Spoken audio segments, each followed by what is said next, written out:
Sans amour pour la famille proche, notre chrétienté n'a pas de sens.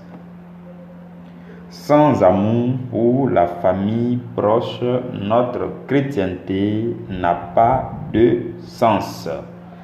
Frères et sœurs dans le Seigneur, nous sommes rassemblés devant le trône du Dieu le Père, en communion avec Dieu le Saint-Esprit et au nom du Dieu le Fils Jésus-Christ de Nazareth. Je rends grâce à Dieu pour la vie de chacun et de ce que nous sommes ensemble encore aujourd'hui pour recevoir de Dieu. Nous allons ensemble lire un verset biblique, 1 Timothée chapitre 5 verset 8. 1 Timothée chapitre 5 verset 8. Je lis la parole du Seigneur. Si quelqu'un n'a pas soin des siens, et principalement de ceux de sa famille, il a renié la foi et il est pire qu'un infidèle. Parole du Seigneur, nous rendons grâce à Dieu. Mes frères et sœurs, permettez-moi de lire le même verset dans une autre version de la Bible, dans la Bible Tob. Ce que nous venons de lire, c'est la version Louis II. Je lis dans la version Tob. La Bible dit: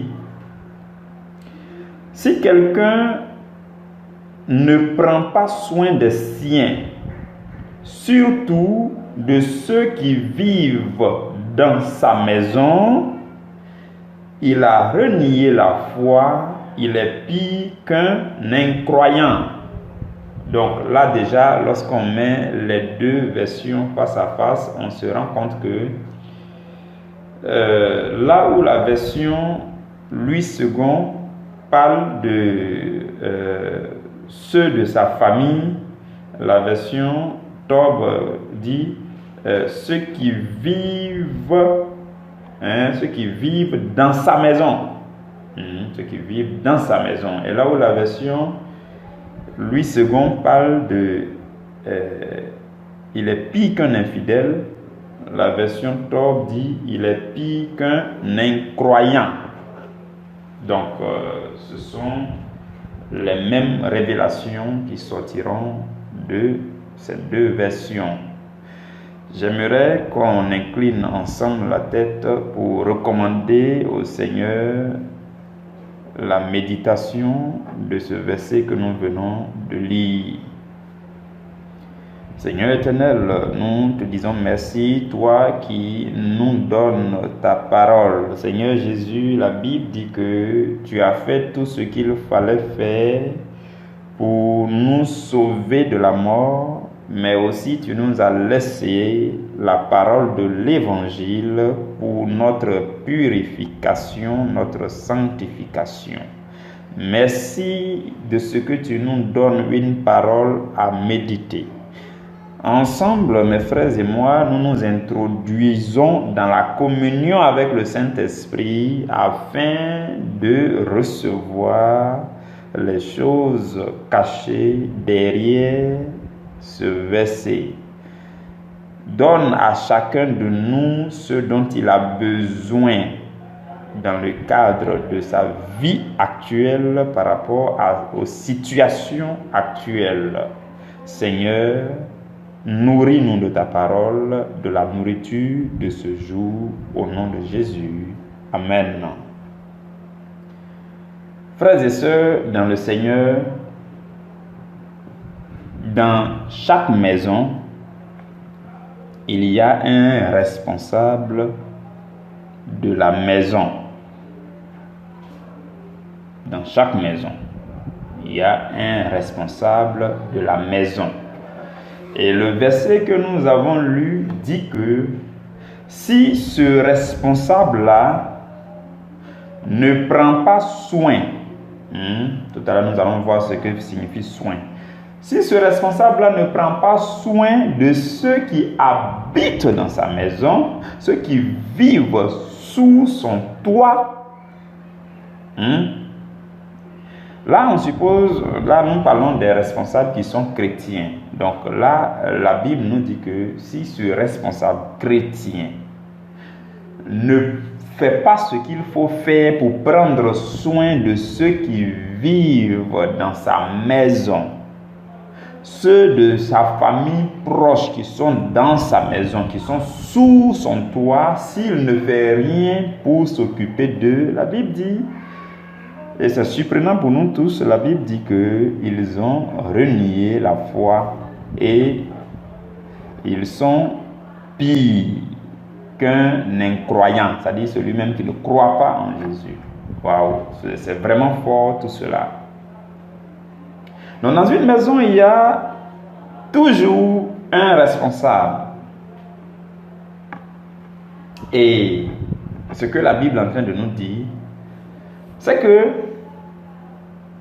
si on considère d'abord les responsables qui ont les moyens nécessaires pour prendre soin de leur maison,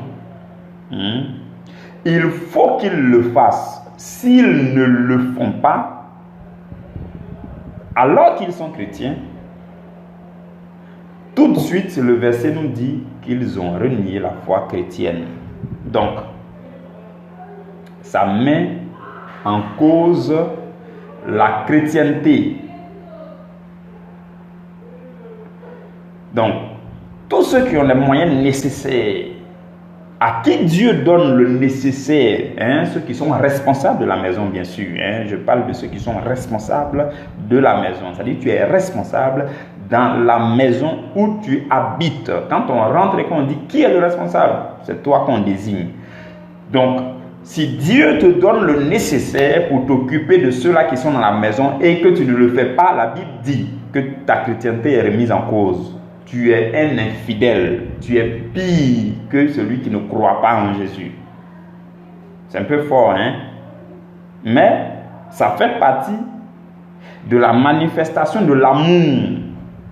L'amour envers ceux-là qui sont sous ton toit déjà. Y compris les servantes, je vous dis, y compris les servantes, les majordomes, vous voyez, y compris les serviteurs. Donc, c'est ce que la Bible nous recommande. C'est ce que la Bible recommande à ceux-là qui ont les moyens nécessaires, ceux-là qui ont le minimum nécessaire pour s'occuper de ceux qui sont sous le toit dans leur maison. Maintenant, quelqu'un va me dire, mais et ceux qui n'ont pas les moyens pour le faire, eux, ils font comment? C'est ça, Parce que on peut trouver une maison. Et dans cette maison, bien qu'il y ait un responsable, on se rend compte que le responsable est dans des situations plus ou moins difficiles qui ne lui permettent pas de prendre soin de ceux qui habitent dans sa maison. Oui, il y a des cas comme ça. Il y a des cas comme ça. Mes frères et mes sœurs, au sujet de ce genre de cas, ce que je veux nous dire, c'est que si Dieu dit dans sa parole que nous, chrétiens, si on ne s'occupe pas de notre maison, on est infidèle, ce n'est pas parce que Dieu veut qu'on soit infidèle. Ce n'est pas parce que Dieu veut qu'on ressemble à quelqu'un qui a renié la foi. Non. Dieu a forcément un plan. Il a forcément les moyens. Il a forcément un plan surnaturel qui est là, mais que le responsable n'a pas encore vu. Qu'il n'a pas encore vu. Dieu a certainement un plan pour prendre soin de ceux qui sont dans cette maison. Mais, là maintenant je parle des responsables qui sentent qu'ils n'ont pas les moyens pour s'occuper de ceux qui sont dans leur maison, pour prendre leurs responsabilités. Ce que je nous dis déjà, c'est que Dieu a prévu une manière de subvenir à vos besoins. il faut que le responsable découvre cette manière. Il faut que le responsable entre dans le plan du Seigneur. Maintenant, comment rentrer dans le plan du Seigneur? Comment rentrer dans le plan du Seigneur? Il y a un homme de Dieu que j'admire vraiment, un homme de Dieu nigérien que j'admire beaucoup, il s'appelle David Oyedepo. Il a dit dans un de ses livres, il dit, c'est la nécessité qui appelle à la responsabilité. C'est une phrase très forte. Il dit, c'est la nécessité qui appelle à la responsabilité. Tu n'as pas les moyens pour t'occuper de ceux qui sont dans ta maison. Pour subvenir aux besoins nécessaires. Si tu ouvres les yeux pour comprendre l'urgence des nécessités, tout de suite, tu seras rempli de la force nécessaire pour prendre tes responsabilités. J'explique encore.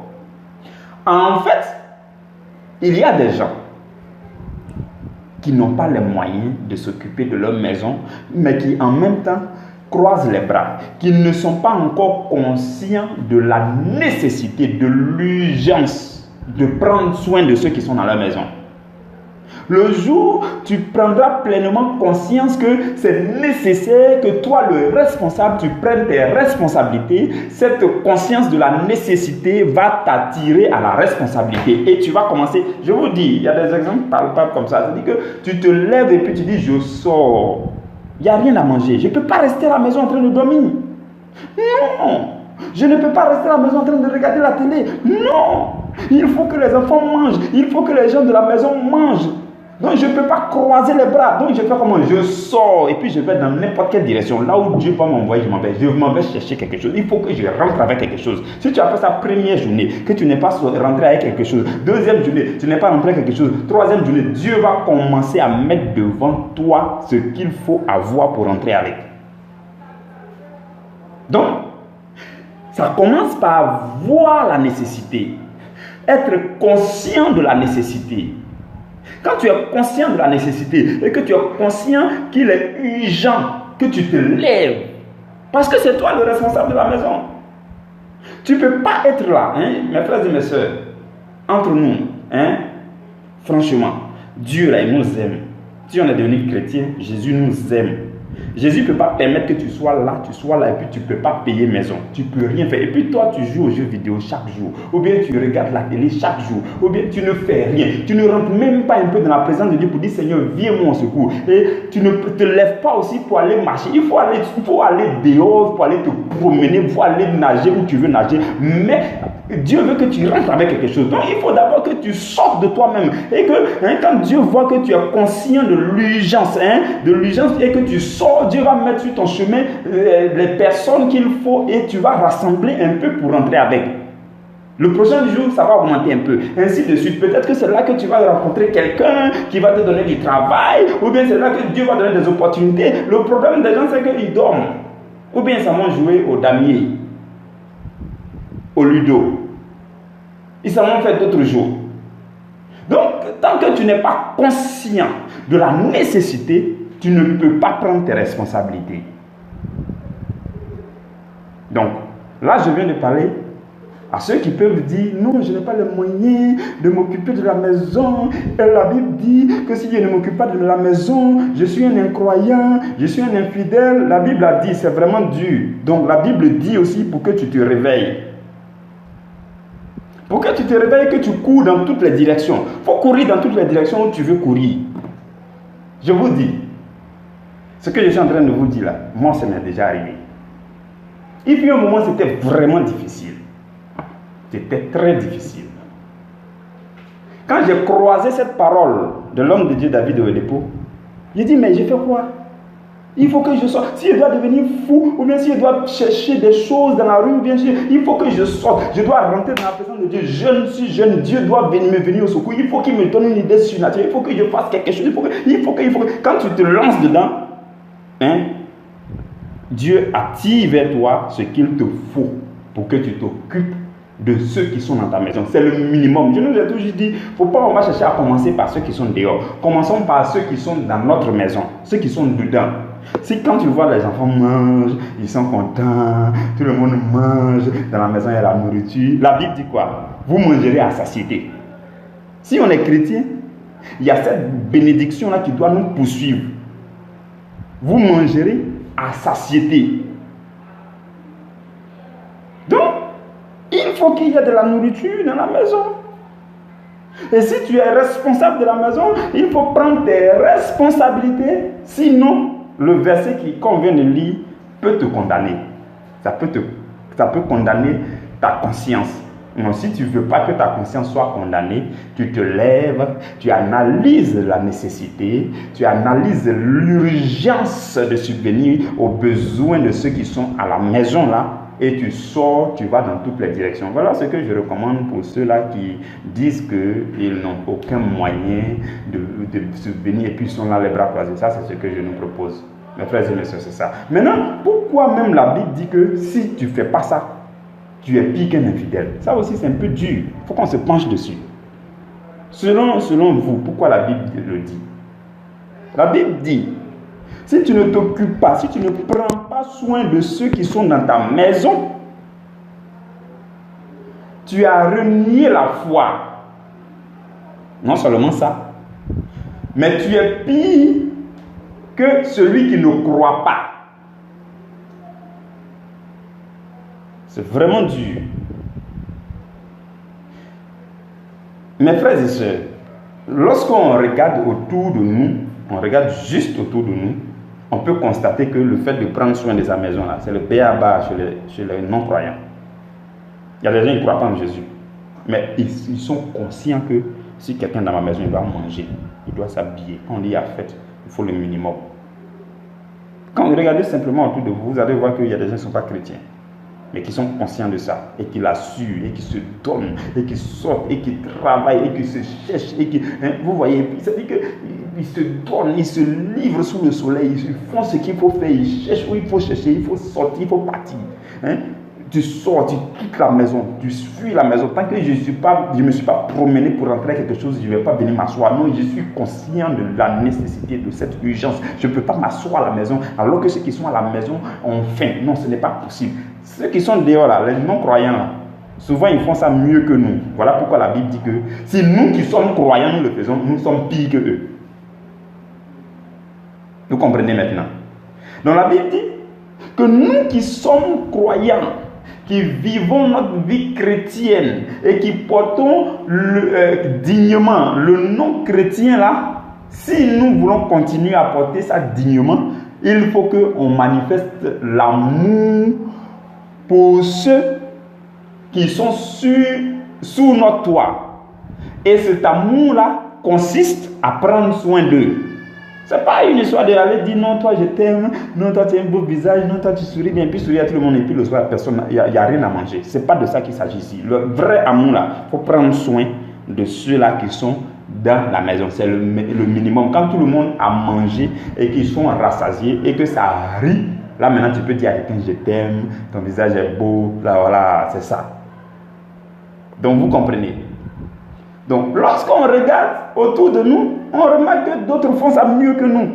Maintenant, nous qui sommes devenus chrétiens, si on ne le fait pas, c'est compliqué. Voilà pourquoi je vais nous lire, permettez-moi de nous lire Romains chapitre 2, versets 25 à 27. Romains chapitre 2, 25 à 27. Parce qu'il y a des choses que ceux qui sont dans le monde, ils font beaucoup mieux. Paul exprime cette pensée-là dans ces trois versets-là que je vais nous lire là. À partir du verset 25. Il dit, la circoncision est utile si tu mets en pratique la loi. Mais si tu transgresses la loi, ta circoncision devient incirconcision. Si donc l'incirconcis observe les ordonnances de la loi, son incirconcision ne sera-t-elle pas tenue pour circoncision? L'incirconcis de nature qui accomplit la loi ne te condamnera-t-il pas, toi qui transgresses la loi? tout en ayant la lettre de la loi et la loi de la circoncision, ainsi de suite, ainsi de suite. Mes frères et mes sœurs, là, ça parle de la circoncision. Mais la pensée, la même pensée s'exprime là. La pensée qu'on peut retirer de là, c'est que si celui-là qui est infidèle, qui est non-croyant, qui est dehors, il applique nettement mieux ce qu'il faut faire pour manifester l'amour au sein de la famille proche, de ceux qui vivent sous ton toit. Si eux, ils font ça mieux, mieux vaut leur donner le nom de chrétien que de te donner le nom de chrétien. Mieux vaut dire qu'eux, ils sont croyants, et puis toi, on va te dire que toi, tu es non-croyant. Voilà pourquoi il dit que tu es pire qu'un infidèle. Parce que l'infidèle même, il comprend mieux que toi. Le non-croyant même, il comprend mieux que toi. Paul dit, si l'incirconcis là, si lui, il fait les choses qui sont bonnes là, on peut dire que lui, il est circoncis par rapport à toi. Toi, tu dis, non, moi, je suis circoncis, moi, je suis chrétien. Alors que ceux qui ne sont pas chrétiens, ils font certaines choses mieux que toi. C'est ce que Dieu veut nous dire aujourd'hui. Pour qu'on puisse se réveiller. C'est une manière de nous interpeller. Je parle maintenant, là, je suis en train de parler maintenant à ceux qui sont responsables dans une famille. Ceux qui ont une petite famille. Que la petite famille soit avec toi ou bien soit loin et que tu sois le responsable. C'est-à-dire qu'eux là, ils vivent là où ils sont là, ils vivent là-bas parce que tu envoies quelque chose. C'est la même chose. Donc, ton amour pour la famille proche, pour ceux qui sont sous ta responsabilité là, c'est de t'occuper d'eux, c'est de prendre soin d'eux, c'est de te tuer pour qu'eux ils aient quelque chose à manger. Je vais dire ça comme ça pour que vous puissiez comprendre. C'est ça le sens de la responsabilité. C'est ça qu'on dit quelqu'un a découvert l'urgence des besoins. La nécessité l'a poussé à prendre ses responsabilités, à faire ce qu'il faut faire, à travailler doublement, à rentrer dans la présence du Seigneur pour dire à Dieu, Seigneur, donne-moi des idées de projet, donne-moi de faire quelque chose. Il faut que j'investisse telle partie de l'argent pour que ça porte beaucoup de fruits. Parce que je veux subvenir aux besoins de ceux-là, de mes enfants, de mes cousins, de ceux-là qui sont sous mon toit. C'est ça. Le Seigneur veut nous réveiller pour qu'on soit mieux qu'un incroyant. Pour qu'on soit mieux. Au lieu d'être pire qu'un incroyant, Dieu veut qu'on soit mieux qu'un incroyant. Voilà pourquoi on est en train de méditer sur ce thème-là aujourd'hui. Tout ce que Dieu veut là, il veut que tu sois mieux qu'un incroyant. C'est ça. Donc, si tu ne le veux pas, c'est comme si ta chrétienté est abîmée. Donc, ta circoncision là devient incirconcision. Ta croyance devient non-croyance. Ta fidélité devient infidélité. Là maintenant, quand tu vas dans une église, on va plus t'appeler fidèle de telle église, fidèle de telle paroisse, on va t'appeler infidèle de telle paroisse. C'est ça. Donc, dans le cadre de notre séminaire sur l'amour divin, nous parlons de ces choses pour que les uns et les autres que Dieu a établis sur une famille, dans une maison, que chacun puisse prendre ses responsabilités. Ça fait partie du message de l'amour divin que nous prêchons. Maintenant, pour terminer, je vais m'adresser à ceux-là qui vivent dans une maison, mais qui ne sont pas responsables. Et ils pensaient que j'avais oublié. Je viens vers vous avant de terminer. Ah oui. Parce que dans une maison, tu vis dans une maison, tu n'es pas responsable. Ce n'est pas toi qui payes les factures.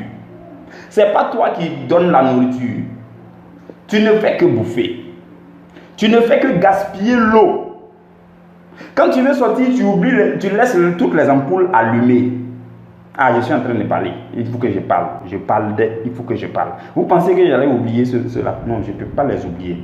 J'ai fini avec ceux qui doivent prendre leurs responsabilités. Il faut que aussi je m'adresse à ceux-là qui vivent dans la maison. De la part du Seigneur, je m'adresse à vous. Tu vis dans la maison. Tu ne comprends pas. Pour l'instant, tu ne comprends pas ce qu'on appelle gaspiller l'eau.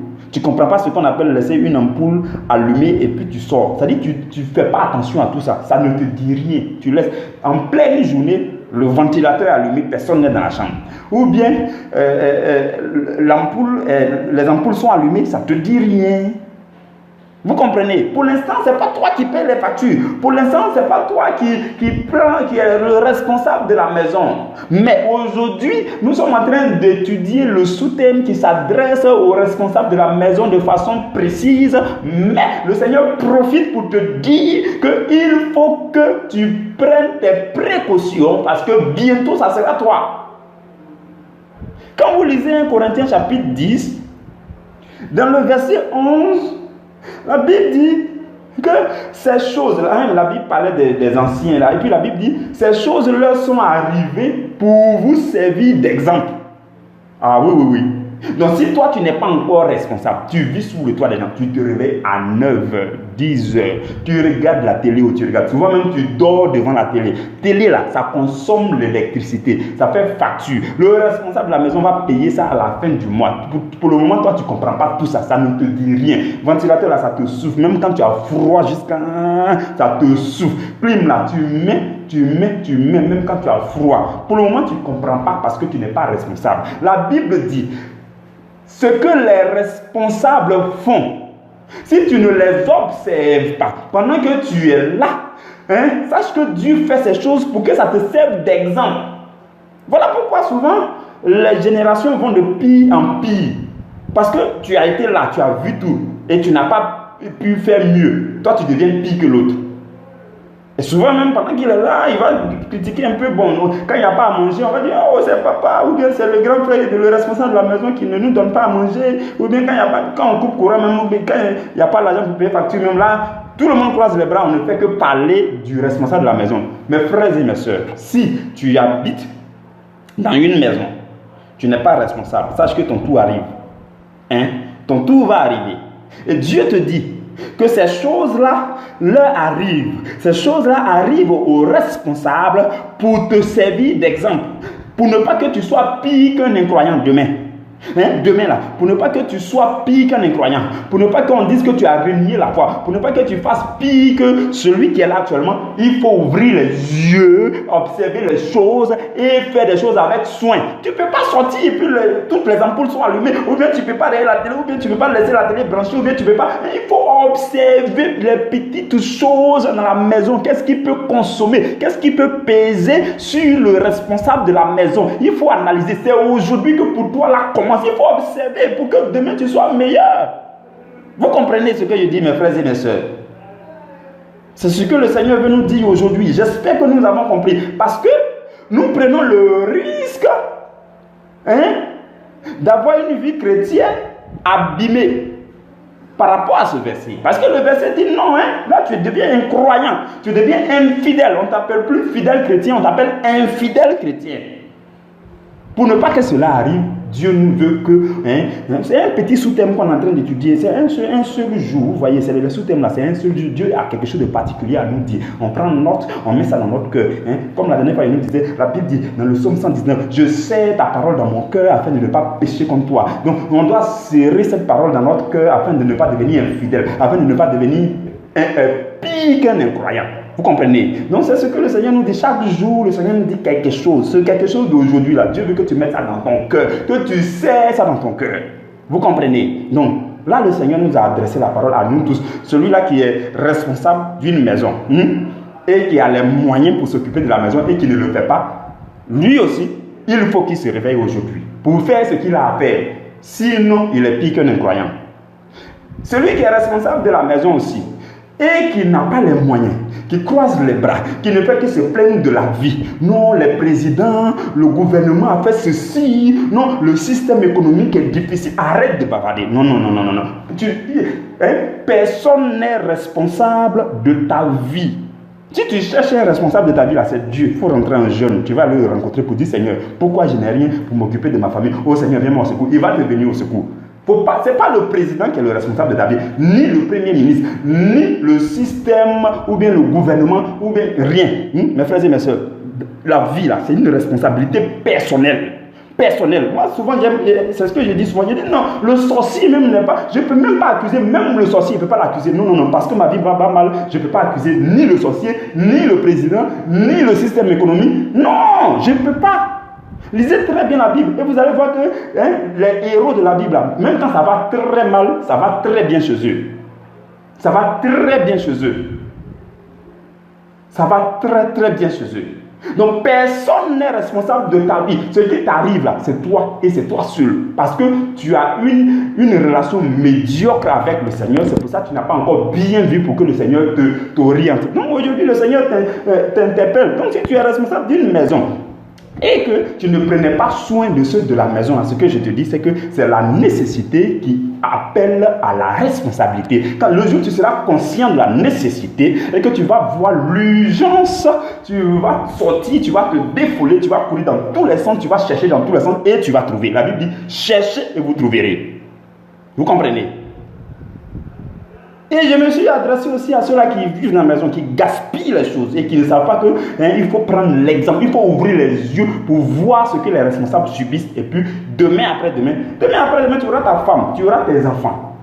Quand si toi, tu es responsable de la maison, c'est toi, tu laisses toutes les ampoules, demain après-demain. Ça sera grave même. C'est-à-dire que toi, ton cas là, c'est même pas les enfants qui déconnent. C'est toi-même là qui est le patron de quand on dit déconner. Tu laisses la télé allumée, il n'y a personne au salon. Et puis tout le monde est sorti, la télé allumée, tout est branché. Demain après-demain, c'est ce que tu vas faire. Si aujourd'hui tu n'apprends pas à faire les choses minutieusement, à observer, à faire attention à chaque chose, toujours derrière toi, c'est toi on va éteindre la lumière derrière toi. C'est toi on va éteindre la télé derrière toi. C'est toi on va éteindre le ventilateur derrière toi. C'est toi on va débrancher les choses derrière toi. Il faut arrêter. Ça commence aujourd'hui. Que le Seigneur vous garde. En tout cas, j'ai parlé. Je vous ai parlé. Que Dieu vous bénisse. Au nom de Jésus. Amen.